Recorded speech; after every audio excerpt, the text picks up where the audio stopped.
Ever found yourself looking back on your life, perhaps over a cup of tea or while watching the birds outside, and wondering, what if? Or maybe feeling a little twinge about something you didn't do, or something you wish you'd done differently. It's a natural part of getting older, reflecting on the path you've walked. But what if you knew, right now, the things that most people wish they hadn't missed out on? The common threads of regret that seem to weave through the later years. It can be a painful thought, thinking about missed opportunities or paths not taken. Many people carry a quiet weight of regret about things they simply didn't realize the importance of until time had moved on.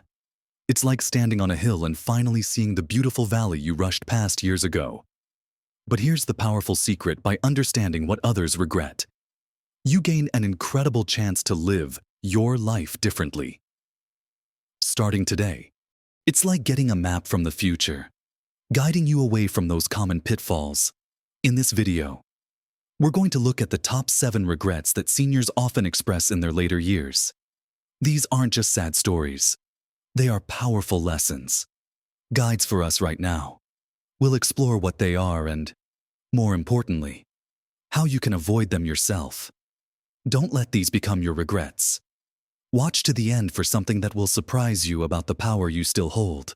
When I talk to people who are further along in their journey, people who have lived through decades and seen the world change, one of the most common themes that comes up, the very first significant regret we often hear, is simply not spending enough quality time with loved ones.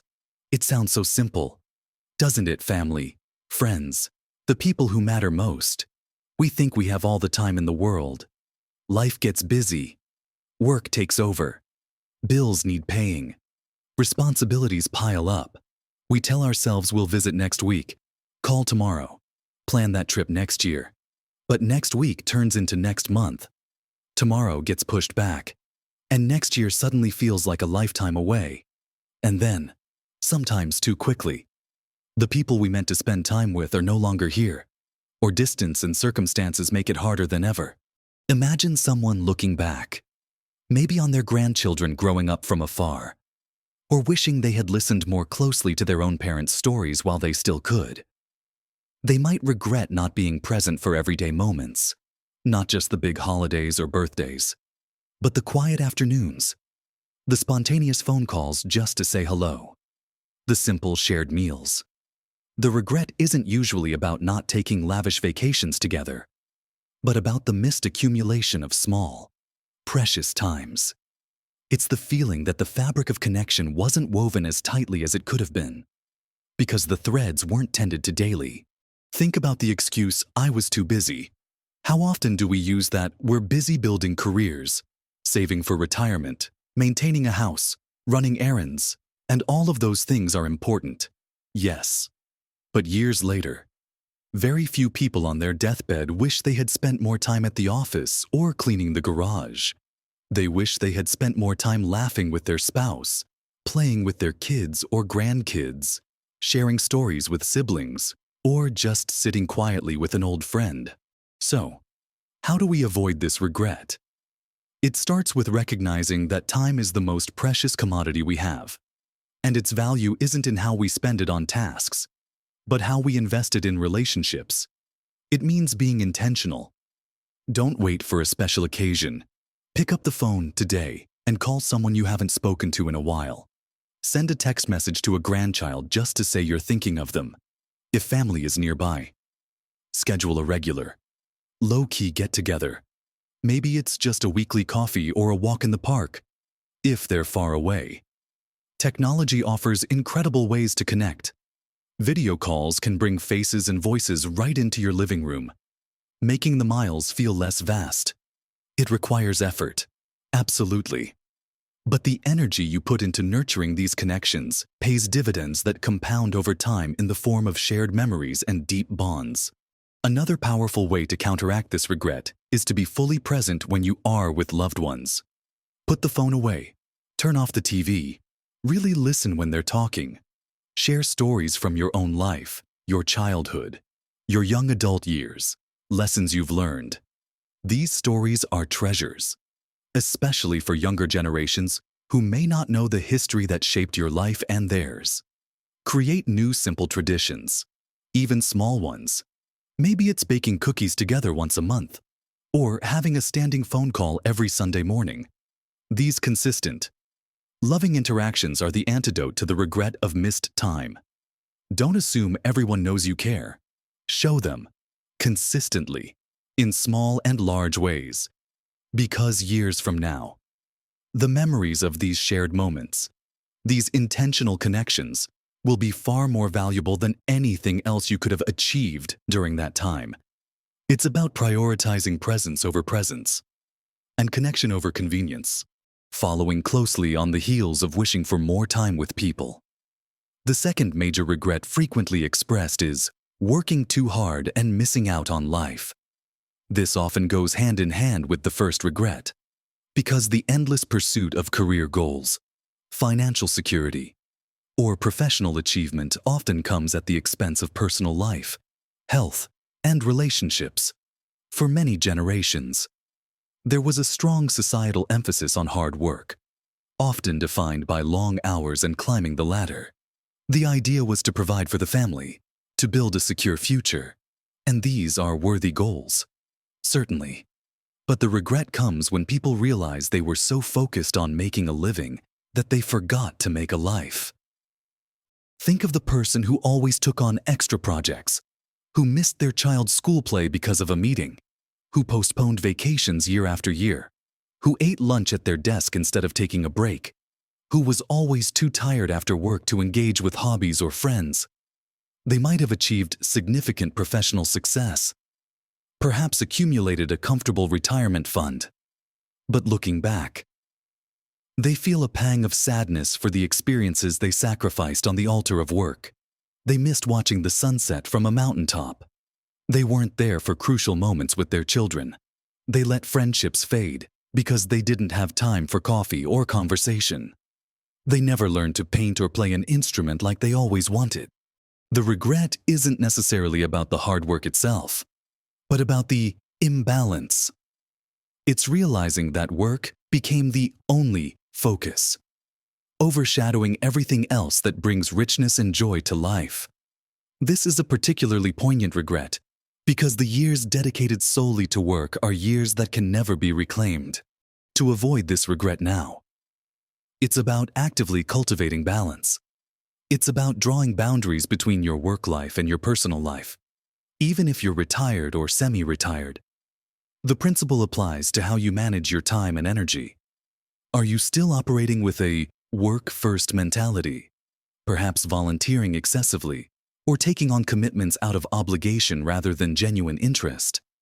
It's about giving yourself permission to disconnect, to rest, to play.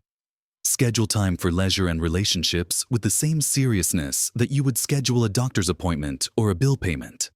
Block out time in your week specifically for hobbies, for exercise, for spending time with friends, for just doing nothing at all if that's what you need.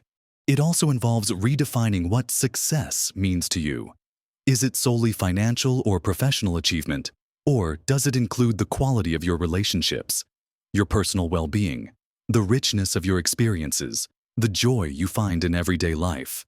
Shifting this perspective can dramatically change how you choose to spend your time and energy. It's recognizing that a fulfilling life isn't just built on accomplishments, but on the mosaic of moments, connections, and personal growth. Don't let the habits of a lifetime of working hard prevent you from enjoying the fruits of your labor and, more importantly, the precious non-work aspects of your life. Now, it takes conscious effort to break free from the ingrained patterns, but the reward is a life that feels more complete and less likely to be viewed with regret later on. Now that we've discussed the regrets around time with loved ones and the balance between work and life, let's move on to another deep-seated regret many people carry. Moving on from the regrets about time and balance. Another significant one that comes up surprisingly often is not expressing their feelings enough or speaking their mind. This isn't necessarily about being argumentative or blunt, but about holding back emotions, both positive and negative, and not voicing personal truths or needs. Think about the times you've bitten your tongue to avoid conflict, or suppressed showing affection or appreciation, or kept silent about your own desires or boundaries to please others. While sometimes discretion is wise, a lifetime of consistently holding back can lead to deep-seated regret. Why is this such a common regret? Because unexpressed feelings don't just disappear. They can fester, leading to resentment, misunderstandings, and emotional distance in relationships. Not speaking your mind can mean living a life that isn't truly authentic to who you are, or missing out on opportunities because you didn't voice your interest. It can mean letting others make decisions for you, or feeling invisible because you never shared your thoughts or opinions. People look back and wish they had told their parents how much they loved them more often, or expressed their appreciation to friends, or stood up for themselves in a difficult situation, or simply said no when they were overwhelmed.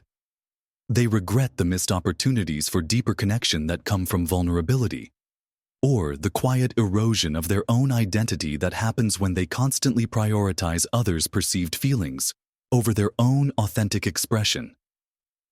Avoiding this regret starts with recognizing the value of your voice and your emotions. Your feelings are valid, and expressing them respectfully is crucial for healthy relationships and personal well-being.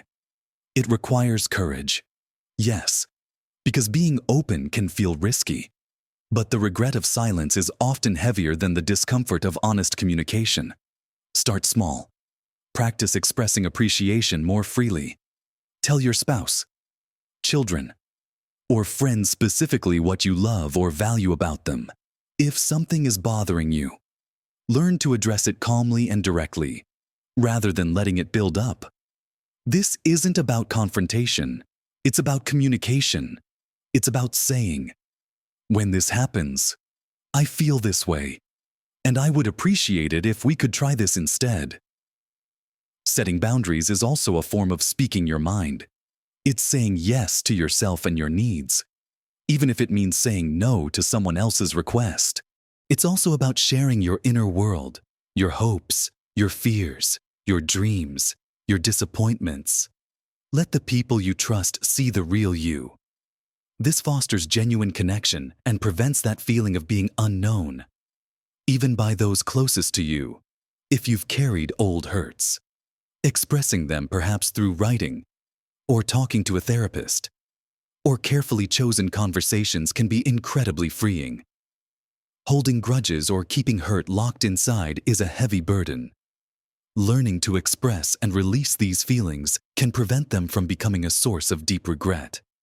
It's about living with emotional integrity and allowing yourself to be fully seen and heard.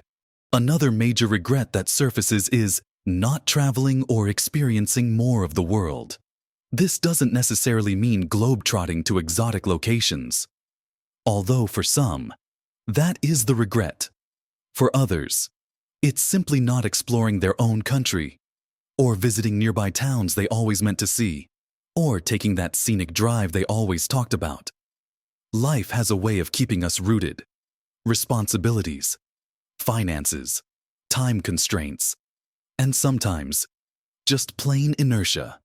We put off travel and new experiences, thinking someday, and then someday can become never. People regret not taking the opportunity when they were younger and perhaps more physically able, or when their children were still at home and could have shared the adventure, or when a particular place was still unspoiled or accessible. They look back and realize that the world offered so much beauty, so much to learn, so many different perspectives, and they stayed mostly in one place. The regret isn't just about seeing famous landmarks.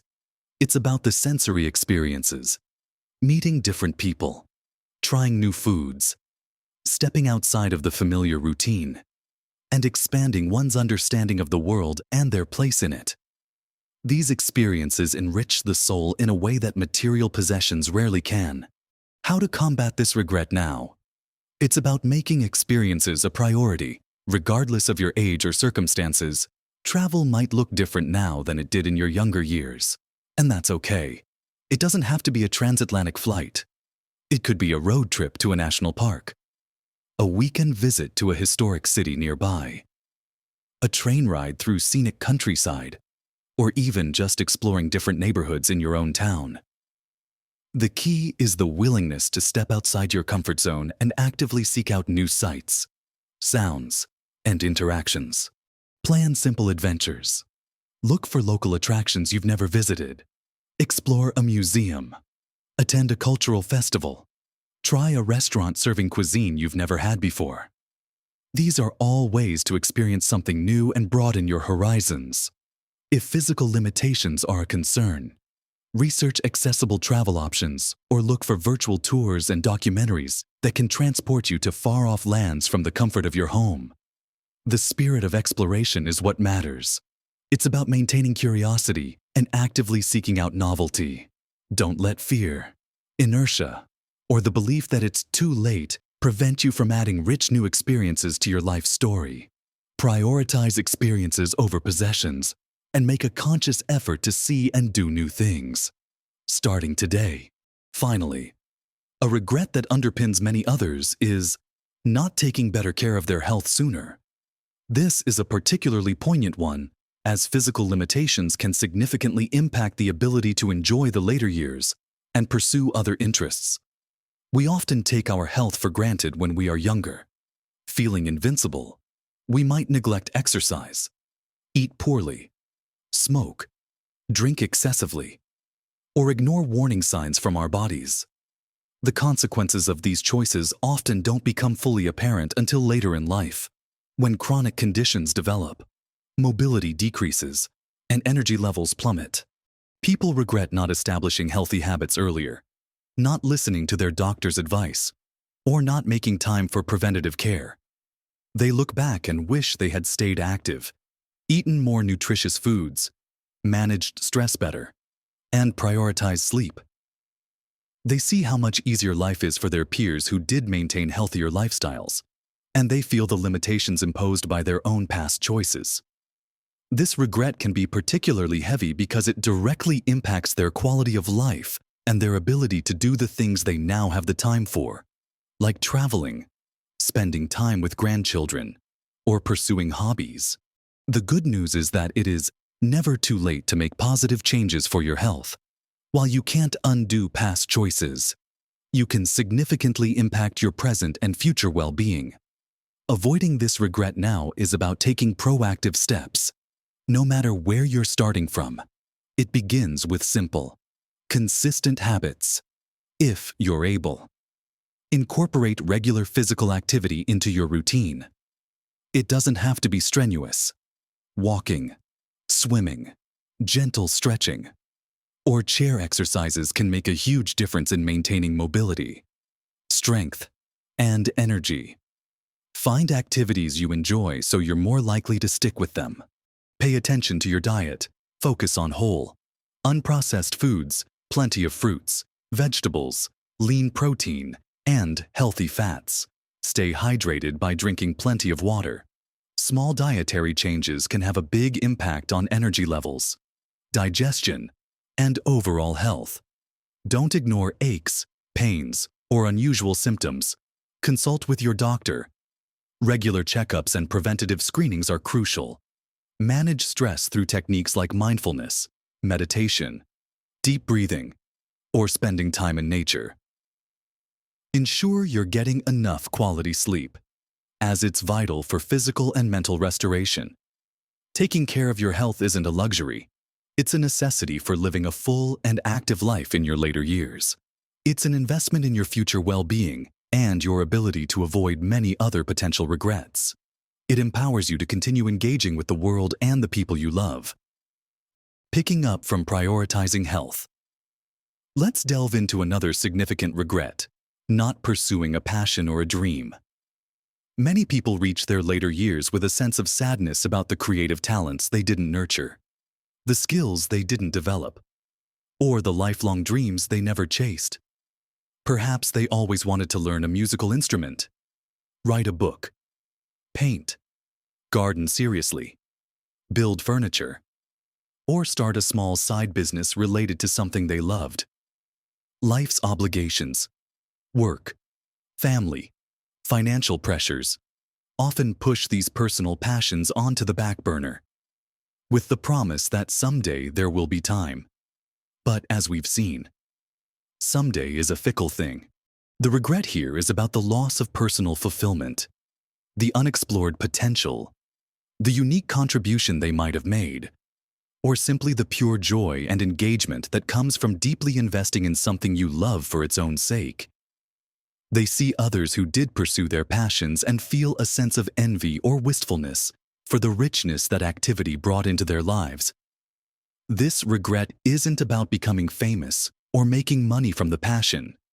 It's about the intrinsic value of the pursuit itself and the sense of identity and purpose it provides. Avoiding this regret now is about giving yourself permission to explore those dormant interests. It's about recognizing that it's never too late to learn something new or pick up a forgotten hobby. Did you always want to paint? Get some basic supplies and just start. Interested in writing?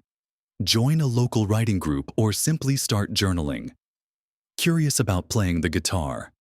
Look for beginner lessons online or at a local community center. Don't worry about being good at it. Focus on the process, the learning, and the enjoyment. Make time for these activities. Treat them with the same importance as any other appointment. These aren't frivolous pastimes. They are vital nutrients for your soul. Pursuing a passion adds layers of meaning and joy to your daily life. It provides a sense of purpose, keeps your mind engaged, and can even lead to new social connections with others who share your interest. Don't let the thought, "I'm too old to start," hold you back. That thought is a thief of joy and potential. The only time it's too late is if you never begin. Embrace the opportunity to explore what truly lights you up, independent of obligation or external validation. This is your time to nurture the creative, curious, passionate part of yourself. Another profound regret, and one that has a significant impact on overall happiness, is worrying too much about what other people think. For a large part of our lives, we are influenced by the opinions, expectations, and judgments of others, our parents, teachers, peers, colleagues, and society at large. We might make choices based on what we think we should do or who we should be.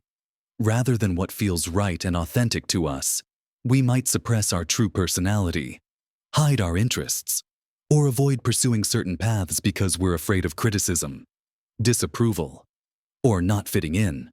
The regret comes when people look back and realize how much energy they wasted on trying to please others or conforming to expectations that weren't their own. They see how much freedom and happiness they sacrificed by not living more authentically. They might regret not pursuing a different career, not marrying a different person, not expressing their unique style, or not speaking their truth, all because of fear of judgment. They realize that the opinions they worried so much about often didn't matter in the long run, or that the people whose opinions they feared most weren't living lives that brought them happiness anyway. How do you shake off the weight of other people's opinions now? It starts with a conscious decision to prioritize your own inner compass. Recognize that you have earned the right to live your life on your own terms. You have lived through enough to know what brings you peace and what doesn't. It's about building self-trust and confidence in your own judgment. Ask yourself, am I doing this because it feels right to me, or because I'm worried about what someone else might think? This doesn't mean becoming completely oblivious to others or intentionally causing offense. It's about distinguishing between constructive feedback and judgment based on someone else's hang-ups or expectations. It's about being true to your values, your interests, and your personality, even if they don't fit neatly into someone else's box. Wear the clothes you like. Pursue the hobbies that interest you, regardless of whether they are popular. Express your opinions respectfully, even if they differ, and spend your time with people who appreciate you for who you are. The amazing thing about reaching this stage of life is that you often have a natural liberation from some of these external pressures. You've likely already navigated major life milestones, proven yourself in various ways, and perhaps outlived some of the people whose opinions you once feared. Embrace this freedom. Use it to shed the layers of expectation that have accumulated over the years. Living authentically is one of the most powerful ways to ensure that you look back with satisfaction, not regret, about the person you were and the life you lived. It's about claiming your space, honoring your true self, and enjoying the incredible freedom that comes from living for an audience of one, yourself. Finally, the seventh significant regret, and perhaps the most fundamental, is simply not allowing themselves to be happy. This might sound strange. Doesn't everyone want to be happy? Of course, but many people spend their lives waiting for happiness to arrive. When they get the right job, when they find the right partner, when they have kids, when the kids leave home, when they retire, when they have enough money. They tie their happiness to external circumstances or future events, rather than cultivating it in the present moment. They might dwell on past difficulties, worry excessively about the future, or focus on what's missing in their lives rather than appreciating what they have. People look back and regret that they didn't savor the simple moments of joy, that they let stress and worry dominate their days, that they didn't actively choose happiness. They realize that happiness wasn't a destination to be reached, but a way of traveling. They regret letting minor annoyances overshadow significant blessings, or comparing their lives unfavorably to others instead of appreciating their own unique journey. This regret is heartbreaking because it speaks to a lifetime spent potentially overlooking the very thing they were striving for. Avoiding this regret now is about making the conscious decision to prioritize happiness and cultivate it actively. Regardless of your circumstances, it's about shifting your focus from what's wrong to what's right, from what's missing to what you have. Practice gratitude daily. Take a few moments each morning or evening to think about 3 things you are genuinely thankful for. They can be small things, like a good cup of tea, a sunny day, or a pleasant conversation. This simple practice can rewire your brain to notice the positive. Engage in activities that bring you joy. This ties back to pursuing passions, but it's also about finding pleasure in everyday things, listening to music, spending time in nature, playing with a pet, enjoying a meal, connecting with friends. Be present in the moment. When you're doing something, try to fully engage your senses and attention rather than letting your mind wander to worries or to-do lists. Mindfulness practices can be incredibly helpful here. Learn to let go of things you cannot control, particularly worries about the future or dwelling on past mistakes. Focus your energy on what you can influence, your attitude, your actions, and how you choose to spend your time today. Surround yourself with positive influences, people who uplift you, books that inspire you, music that makes you feel good. Limit exposure to negativity, whether it's from news, social media, or toxic relationships. Happiness isn't about pretending everything is perfect. It's about finding moments of light and cultivating an inner resilience that allows you to navigate challenges without letting them extinguish your joy entirely. It's a practice, a daily choice, and one that becomes easier the more you commit to it. So, we've talked about the top 7 regrets: not enough time with loved ones, working too hard, not expressing feelings, not traveling, neglecting health, not pursuing passions, and not allowing for happiness. Thinking about these might feel a little heavy, like a reminder of things you or people you know might relate to. But here's the surprising truth I promised you at the beginning. These regrets, these common threads of looking back and wishing things were different, hold incredible power for you, right now. They aren't just stories of the past, they are urgent calls to action for your present. The surprise is how much power you still have to influence your life and avoid these regrets from becoming your own dominant narrative years down the line. It is absolutely not too late. Every single day is an opportunity to shift your focus, make different choices, and create new experiences. Small changes, made consistently, can reroute your path away from these common regrets. Picking up the phone today to call a loved one, taking a short walk, spending just 15 minutes on a hobby, saying yes to a small local outing, expressing a genuine feeling. These are not monumental tasks, but their cumulative impact on your happiness and sense of fulfillment is immense. Remember, the journey of life is ongoing, and you are still the author of your story. You can choose to fill the coming chapters with connection, balance, authenticity, adventure, well-being, passion, and joy. Don't let the weight of potential regret paralyze you. Let the lessons learned from others empower you. Take these insights and look at your own life today. Where can you make small adjustments? Who do you need to call? What small adventure can you plan? What feeling do you need to express? What small step can you take for your health or a passion? What moment of gratitude can you find right now? The power is in your hands. I'd love to hear your thoughts on this. Do any of these regrets resonate with you? Are there others you've observed or experienced? Share your wisdom in the comments below. Your experiences can help others. And if this video has given you something to think about, please give it a like. It helps others find it too. And don't forget to subscribe to the channel for more videos about living a vibrant, fulfilling life in your later years. Let's navigate this stage of life with intention and joy, learning from the past to create a richer present and future. Live your best life at every age.